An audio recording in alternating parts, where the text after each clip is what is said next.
Assalamu alaikum. All right, I'll say it again. Assalamu alaikum means peace be to you. Let's try it with me. Assalamu alaikum. Wonderful. You know, after Jesus rose from the dead and he appeared to his disciples 3 times, he told them, Assalamu alaikum, peace be to you. So this is really first a Christian phrase before it was adopted by Muslims. Wherever you travel in the Islamic world, people say Assalamu alaikum, but Jesus and his disciples used it long time, even before Islam. I am asked this morning to speak to you about interfaith dialogue. Interfaith dialogue. And 2 things I want to do before that. First of all, I want to encourage Tabor College to come to Jerusalem, come to Bethlehem. And so whenever there is a trip to the Holy Land, please sign your name in. You'll never regret it. You'll enjoy the food, you'll enjoy the scenery, and you'll learn a lot of things. So I just want to encourage you to come. When I was in Bethlehem, groups from Tabor College would come and visit us, and I will share with them. Now it's the reversal. I'm here sharing with you. So I feel really privileged to be in on your campus. The second thing, I want to start by talking about definitions, because sometimes if we don't understand what we are talking about, the words, the vocabulary, the semantics, it's hard for us to understand the big picture. So we will do a little bit of the vocabulary or the definitions together. Here it is. What's the definition of an Arab? Let me give you my definition and see if you agree with me or not. An Arab is a person who's skilled with belly dancing. You agree, right? No. Okay, so here it is. A person who speaks the Arabic language and identifies herself or himself with the Arab culture. You know, a lot of, you go to Sunday school and they teach you Arabs are children of Ishmael, Jews are children of Isaac. You probably heard that many, many times, even preached, But actually, most Arabs today have nothing to do with the blood of Ishmael. Most Arabs became Arabs by a system we call Arabization, by learning the Arabic language and identifying themselves with the Arabic culture. So here's a map of the Arab world. These countries, we call them Arab states or Arab countries. They are not united like the United States. Quite often they fight with each other. But, when in a country where the majority of the people speak Arabic and say we are Arabs, and they join an organization called the Arab League, then they are an Arab country. Now, within the Arab country, there are people who are not Arabs, but the majority of the people in the Arab world, they speak Arabic and identify with the Arab culture. Palestinians. Who are the Palestinians? Modern Palestinians are the descendants of the Canaanites, Philistines, Jews, Samaritans, Greeks, Romans, Persians, the Crusaders, Arabs, and many other nations that have invaded Palestine and intermingled with its natives for millennia. What does that teach us? That the Palestinian people are really made up of mixed groups of nations, intermarrying, fighting together, living in the Holy Land, invading each other. In the end, we have a group of people now. They are called Palestinians. Philistines. Don't confuse between modern Palestinians and the Philistines. I call myself Palestinian. I'm a Palestinian, I'm an Arab, I'm a Christian. But the Philistines, they lived during the time of David. Goliath, who fought with David, is a Philistine, but he's not a Palestinian. I'm a Palestinian, I'm not a Philistine, I'm not a Goliath. Please make that difference. Okay, so the Philistines are Caucasian Sea People tribes from the Greek islands. They settled on the eastern shores of the Mediterranean Sea. And the Greeks first, then the Romans, called the country Palestine after the ancient Philistines. Then the Arabs who lived in Palestine called themselves Palestinians. a Palestinian Arab, an Arab native to Palestine, or his or her ancestors are from Palestine. An Arab Christian. Among the Arabs, there are Christians, whether in Palestine, in Syria, in Lebanon, in Egypt, there are Arab Christians. An Arab who was born in the Christian tradition, or one who believes and follows Jesus Christ. Most of the Arabs, however, are Muslims. And most of the Muslims around the world are non-Arabs. Did I confuse you? Okay, let me explain it. While most Arabs are Muslims, most Muslims are not Arabs. There are more Muslims in Indonesia than in the whole Arab world. And they are Indonesian Muslims, but they are not Arab Muslims because they don't speak the Arabic language. So when you think of Indonesia and Malaysia and Afghanistan and Pakistan and Turkey and Iran, all of these are Muslim countries, but they are not Arab countries because the people don't speak the Arabic language and they don't identify themselves as Arabs. Okay, so an Arab who believes in Allah, God, in Muhammad as God's final prophet, and in the Quran, Holy Book, as God's final revelation. Mind you, the word for Allah, for God in Arabic is Allah. So we as Christians in our Bible, if I read, say, John 3:16, I say, لأنه هكذا أحب الله العالم. The word for God in my Arabic Bible is Allah. So we as Arab Christians are not scared of the word Allah. And we don't only associate it with Islam. You know, we are Arabs, we Christians and Muslims, we take the word Allah to mean Almighty God.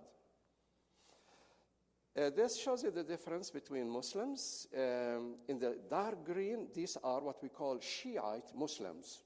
They live mainly in Iran, some in Iraq, in Yemen, and some in Afghanistan. And then you see the light green, this is what we call the Sunni Muslims. Just one look at this map can tell you that the majority of the Muslims in the world are what? Sunni Muslims, yeah. And the minority are the Shias. Right now there's a big war going on between them. ISIS is mainly Sunni Muslims fighting Shiite Muslim or Alawites, the followers of Ali. The Alawites are a denomination within the Shiites.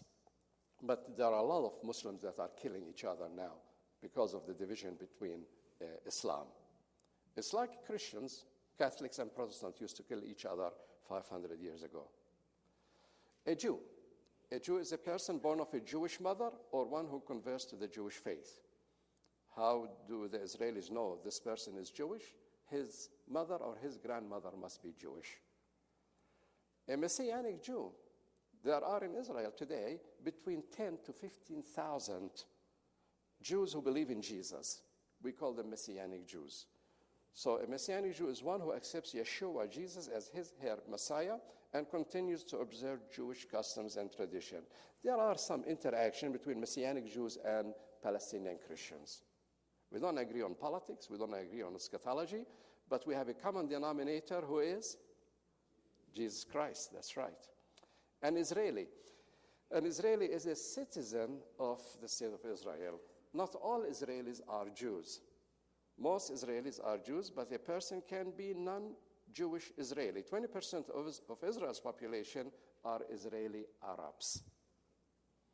Anti-Semitism or anti-Semitism, feelings, actions, or writings that express groundless hate toward the Jewish people. Anti-Semitism flourished in Europe, but there is elements of anti-Semitism spread all over the world today. Zionism also started in Europe, the nationalistic philosophy that developed among Jews in Europe in the mid to late 19th century that aspires to create a homeland for the Jewish people. So Zionism is what created the Jewish state in 1948.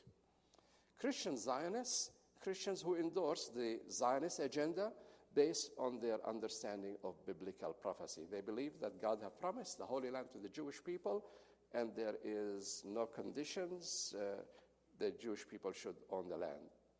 Al-Nakba, that's an Arabic word meaning the catastrophe, and is used to describe the disaster that befell the Palestinians in 1948. In 1948, my people, we lost about 2/3 of our land, and about 2/3 of our people were forced out of their homes, and they became refugees.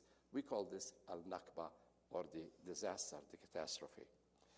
UN Resolution 194 calls for Israel to repatriate those refugees, but it has never been implemented, this resolution. Refugees wishing to return to their homes and live at peace with their neighbors should be permitted to do so at the earliest practical date, and those wishing not to return should be compensated for their property. And this is part of the problem in the Middle East, the fact that these people became refugees and they were never allowed to go back to their homes.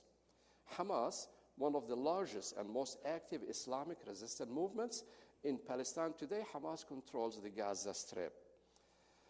The PLO, let's skip that, Intifada, an Arabic word that literally means to shake off, used to express the Palestinian revolt or rebellion against Israeli occupation.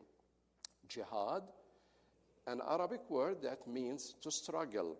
Jihad is sometimes interpreted as holy war, but in fact it means any struggle against evil in society or within an individual. When Muslims are fighting, say, alcoholism or drug addiction, they also call it jihad. It's not only taking a sword or a gun and going to fight. The West Bank, the territory west of the Jordan River, defended by Jordan in the 1948 war and conquered by the Israelis in 1967 war. The West Bank is home to approximately 3 million Palestinians and 500,000 Israeli settlers. So here is a map of what we are talking about. The area in the light yellow is what we call Israel. The big chunk of area in the middle, we call it the West Bank. That's home to nearly 3 million Palestinians. And then you see the Gaza Strip, the strip of land by the Mediterranean Sea. The big problem is the West Bank, because Israelis now are moving from Israel, the yellow area, into the West Bank, building Jewish settlements on Palestinian land. And that's creating a mess in the world. The Gaza Strip, a Palestinian strip of land by the Mediterranean Sea, controlled by Hamas and isolated and blockaded by the State of Israel since 2006. 1.8 million Palestinians live in the Gaza Strip. And here is a map of the Gaza Strip. You see, from the sea, it's blockaded by Israeli gunboats. Any fisherman or woman trying to go 3 kilometers outside the seashore of the Gaza Strip, they can be shot at. From the north, from the east, they are totally blockaded by Israel. From the south, they are blockaded by Egypt. So the Gaza Strip is like an open-air prison where about 1.8 million people live in big poverty. The Golan Heights, the territory occupied by Israel in 1967, it's really Syrian territory, during the Six-Day War. If you look at the map, the Golan Heights is that piece of land way up near Lebanon, between Lebanon and Syria, that looks like a sweet potato. Replacement theology. Replacement theology or superstition, we'll skip this. Enlargement theology, we'll skip this. Interfaith dialogue, it's our subject this morning. All of this is just an introduction. Now we come to our subject. When Jews, Muslims, and Christians meet to discuss issues relating to coexistence, politics, social challenges, and humanitarian concern, these meetings, these get-togethers, we call them interfaith dialogue. Okay, I'll close my computer. Now, I'll start. Are you ready? Okay, my son, who lives in Thailand, he'll say, take a breath. All right. He say, Dad, you need to learn to take a breath. I told him, I've been breathing for the last 70 years. Okay, challenges to interfaith dialogue. The Pope Francis, said, interreligious dialogue is a necessary condition for peace in the world. I'm going to repeat that quotation. Interfaith or interreligious dialogue is a necessary condition for peace in the world. The 3 paths that follow the faith of Abraham, Judaism, Christianity, and Islam, make about 2/3 of the world's population. Unsurprisingly, humanity in general longs to see harmony among the adherents of these three faiths. And while pockets of interfaith dialogue take place from time to time in the various parts of the world, overwhelmingly, the overwhelming majority of Jews, Christians, and Muslims seldom interact with one another socially.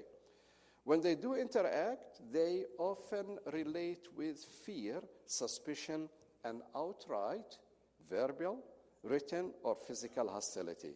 Anti-Semitism is widespread in many parts of the world, as is Islamophobia. I was driving this morning from Overland Park, Kansas, to come here. I turned the radio. I wanted to hear some nice Christian music.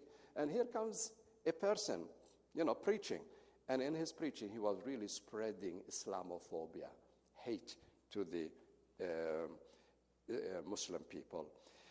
In addition, hate crimes and persecution have been on the rise against Christians. There have been instances of churches being burned by radical Israeli and Muslim thugs. There have also been instances in the last few years of churches in the United States that attempt to burn the Quran, the holy book of the Muslim people.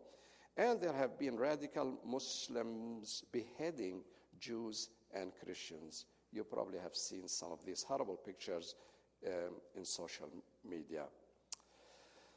So for the last 29 years, my wife Brenda and I lived and served as missionaries in Jerusalem. Yes, Jerusalem, the city where Judaism, Islam, and Christianity meet. Often in Jerusalem, one sees followers of the three religions walking side by side in peace and sitting together to eat hummus and falafel at the same restaurant. And yet, the next day, they may be throwing stones or shooting live bullets at each other.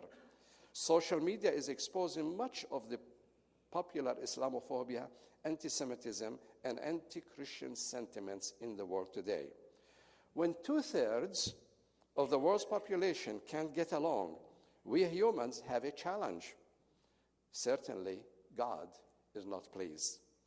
I define interfaith dialogue as gatherings and activities organized with the purpose of bringing harmony and peace and understanding among adherents of people of faith. You just take a look today or interview Muslims, Christians, and Jews, and you can immediately feel the suspicion, feel the fear, and the anxiety that comes out of people's mouth. So today I want to address really the reason for the failure of the interfaith dialogue. Okay, and here are a few reasons. I may give you about 4 or 5 reasons why interfaith dialogue is not really working. The first reason is religious differences. We know that Muslims, Jews, and Christians have different faiths, but yet they agree on many things. We all agree that there is one God who created the universe. He's a loving, he's passionate, he's merciful God. So, but living in Jerusalem, I had to be careful not to eat in public during the month of Ramadan because that could offend my Muslim neighbors and could get me in trouble. On Saturday, the Jewish Sabbath, I made sure that I did not drive my car through the ultra-Orthodox Jewish neighborhood. If I did, the car could be showered with rocks and stones, causing damage to the car and possible injuries to the people in the car. And so if I get lost in Jerusalem and I am in the middle of an Orthodox Jewish neighborhood, I am terrified. These 2 examples of differences are just the tip of the iceberg as far as differences between Christians, Muslims, and Jews. There are also what I call old historic antagonisms. Antagonism means fears or animosities.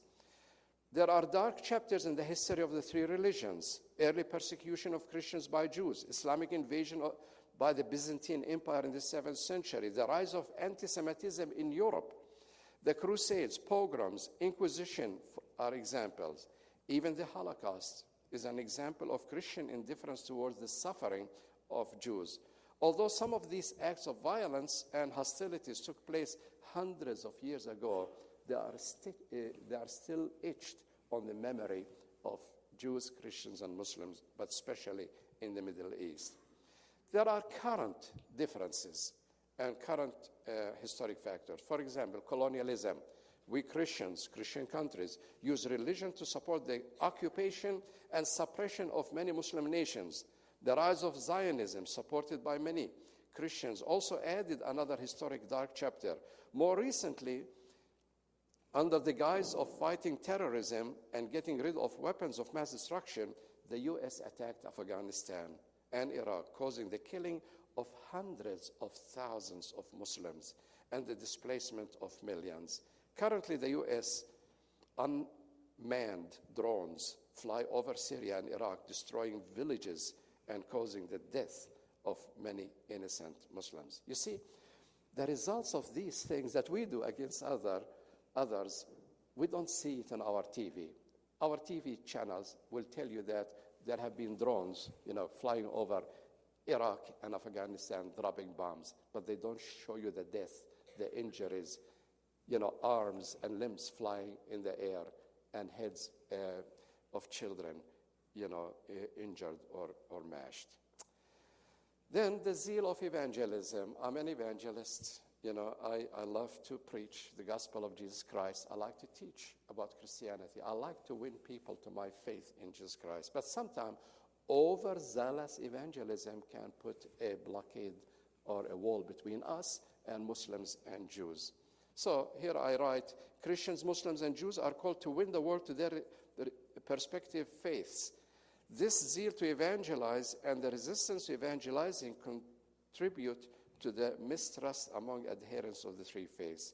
The Jews resisted and continue to resist the formation in Europe of many societies and organizations that were formed to bring them to faith in Christ. Fear of the other, that's another point, fear of the other. A few years ago in France, there was a debate whether Muslim women were to stop wearing the hijab. The hijab is the face cover, along with the cover, of course, of the rest of the body. French parents did not want to see a fully covered Muslim teacher teach their kids. They complained that the kids were terrified when they only could see the eyes of the teacher. This fear is not isolated to children, but to many Jews, Christians, and Muslims are scared of others who are different than them. Also, media manipulation. When I lived in Jerusalem, I watched Fox News and I watched also CNN. It was amazing the difference in broadcasting between American media and the local media and what I saw with my own eyes. Just big, big difference. So the American media is not helping the American people to overcome Islamophobia, anti-Semitism, and other prejudices. Then the occupation of Palestine. This is the biggest issue. This is issue number one, all right? The Israeli occupation of Palestine. No issue hinders and weakens interfaith dialogue more than the Arab-Israeli conflict. The issues related to the creation of a Jewish state in Palestine, the occupation of the West Bank, and all the developments of the last 68 years have created deep animosities between Muslims and Jews. Christians are divided as they zealously side with one or the other side of the conflict. But because the conflict is taking place in the Holy Land, Christians can't walk away from it. So, how does the conflict impact interfaith religions?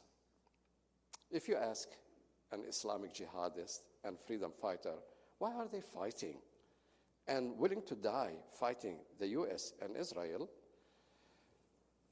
The top reason on their grievance list is the Israeli occupation of Palestinian land. U.S. is also unwavering support for the state of Israel. Muslims in Indonesia, Malaysia, Nigeria, Canada, Europe, the Middle East, definitely the United States and North Africa, they feel affinity towards their brothers and sisters in Palestine. So, when a Palestinian is killed in the vicinity of Al-Aqsa Mosque in Jerusalem, news of his or her death travels all over the Islamic world, adding to the anger that is already there. Likewise, when a Jewish worshiper is slain by a Palestinian jihadist in Jerusalem, the news of his killing reaches to every Jewish synagogue and home around the world. And when a church is torched and burned to ashes by radical Israelis near the Sea of Galilee, the media carries the news to the utmost part of the world. Since the conflict goes on and blood continues to be spilled on the streets of Jerusalem and the West Bank and Gaza without a resolution in sight, the conflict keeps feeding the feelings of animosity that impact the atmosphere at every interfaith function. You know, I was at one time in Kansas City, and they have an interfaith function. So the people gather, Muslims, Christians, and Jews. And certainly they ate hummus, they ate falafel, they ate baklava, they danced the hula, they sipped a little wine here and there. They had a wonderful time. So I looked to the Muslim mullah who's next to me, and he said, are you anybody is going to discuss anything about what is happening in the Holy Land? He said, no. If we discuss this, it will miss the interfaith dialogue. That was the last time I went to that interfaith dialogue. Because just to eat and be happy and enjoy, wonderful fellowship in Kansas City while the people are killing each other in the Holy Land did not make sense to me. The constant threat of the Al-Aqsa Mosque outrages not only Palestinian youth, but it angers young Muslims the world over. This anger over the Al-Aqsa Mosque, this is like the Temple Mount area, added to the religious and economic factors contributing to the number of Muslims willing to join the jihadist groups. How's the time? I have 1 minute. Okay? Then let me give you a quotation by a Jewish theologian called Mark Ellis, a well-known Jewish theologian who has written much on this theme, interfaith dialogue, gave a lecture at Bethlehem Bible College. He said, there is no hope for interfaith dialogue and no hope to end. Okay, let me repeat again. There is no hope for the interfaith dialogue and no hope to end the Palestinian-Israeli conflict without justice for Palestinians. At least for now, the forces against harmony, peace, and justice are too strong to resist and to defeat. His name is Mark Ellis. I don't agree with him because I'm a very hopeful person. More and more people are taking the same position as they lose hope in ever fixing the conflict or improving relationship between adherents of the three faiths. I hope that Dr. Ellis is wrong. I want to hold on to hope no matter how thin the cords of hope may become. My faith in Christ calls me to keep up hope, even in the darkest moments and in the least hopeful circumstances. In my journey of hope, I look to the church to be the balm, not balm, balm, B-A-L-M, okay? The balm, I'm afraid you can hear it as balm. No, it's not balm, it's balm, okay? That brings healing to the injured interfaith dialogue. So what can we do as Christians? Okay, what can we do as, maybe most of you are Mennonites? Followers of Christ need to commit to reach out, interact, and initiate dialogue with Jews and Muslims. Let's get out of our comfort zone and have dialogue with Jews and Muslims. Christians need to insist that the ultimate goal of the dialogue is to bring harmony to adherents of the three faiths, and if that means addressing the Palestinian conflict, then the conflict should not be ignored, should be addressed. Simultaneously, Christians must work outside the interfaith circles to promote peace. Don't wait just for these interfaith circles to effect peace because they are not going to do it on their own. Work with your politician. Christians need to follow the teachings of Jesus in confessing sins committed against Jews and Muslims during many, many centuries. And following his example, they must forgive and seek forgiveness. Another point, Christians need to see commonality between Islam, Judaism, and their faith, and avoid focusing on differences. I learned this point from a Buddhist monk. I went to an interfaith seminar, and a Buddhist monk, he spoke, and he said, we need to see commonalities. See commonalities in our faith rather than differences. Then Christians need to use compassionate and self-giving methods of evangelism. Yes, I believe in evangelism, but we need to do it in the right way. Christians must not abandon their political responsibility. We are called to impact the political systems of our world. We need to impact them towards peace, justice, and righteousness. When we pray, your kingdom come on earth as it is in heaven, we need to realize that we must work to make this a reality. Psalm 113:1 says, how wonderful it is, how pleasant for God's people to live together in harmony.